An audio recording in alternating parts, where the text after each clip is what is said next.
So a few people are wondering, how does the drive system work on the 6-wheel drive lawnmower? So I'm setting it up on the lift and I'll show you guys the entire underside. So firstly, the front axle is actually out of a Noma all-wheel steer lawnmower. These knuckles and stuff used to be in the back of the lawnmower and it would give it rear steering. The transmission is a Peerless MST 206.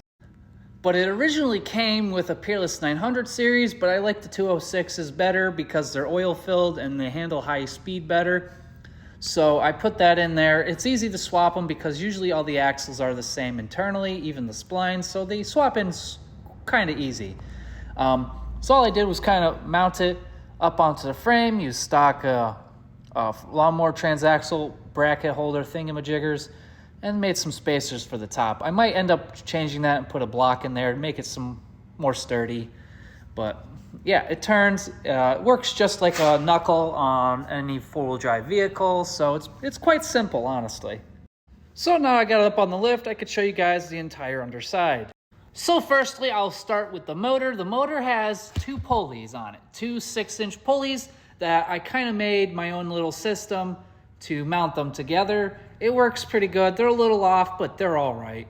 So how I set it up, the top pulley, the one all the way at the top, that one heads to the back because that's at the same level as the stock belt system. So I didn't have to change anything with that, but I did have to make a double pulley on the rear of the transaxle.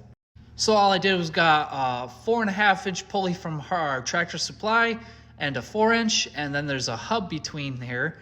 And so I welded this 4-inch pulley to the bottom of the hub to the 4.5. And, you know, you kind of eyeball it and you could get them kind of straight. They have a little bit of movement back and forth, but you don't really notice that when you're driving it anyway. So honestly, it don't matter. And then that bottom 4-inch pulley comes back to the other 4-inch pulley on the rear transaxle.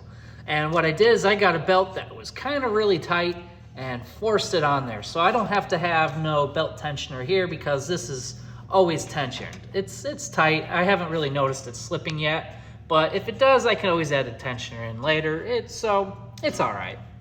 And then the 2 rear transaxles are connected together with the shift linkage. I just made a whole system of bracketry right here. This used to be the deck up and down lever on the lawnmower, but I turned it into the shifter because this didn't originally come with a manual transmission. So I made do with what I had. So just made my own little shifter knob, added a bolt into there, and added another a ball joint socket, and ran a rod all the way to the back and to the back transmission where it shifts in unison with each other. Now in the front, I used the bottom pulley because I was able to use a pulley, and I basically put it upside down so it was lower on the transaxle, so it lined up good with this bottom pulley on the motor. And then we have a nice little idler pulley there, and right behind that, if I can't let you see it, is the clutch assembly that we have right there.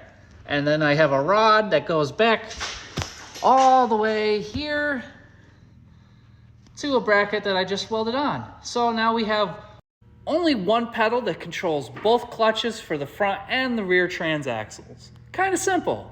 And I'm currently working on another rod system so that way I could shift all the transaxles at the same time. But right now I just have its own little separate shifter, which works really good actually, and I kind of don't mind it. I don't need 6-wheel drive all the time, and if I really want to, I can drive just off the front axles as well.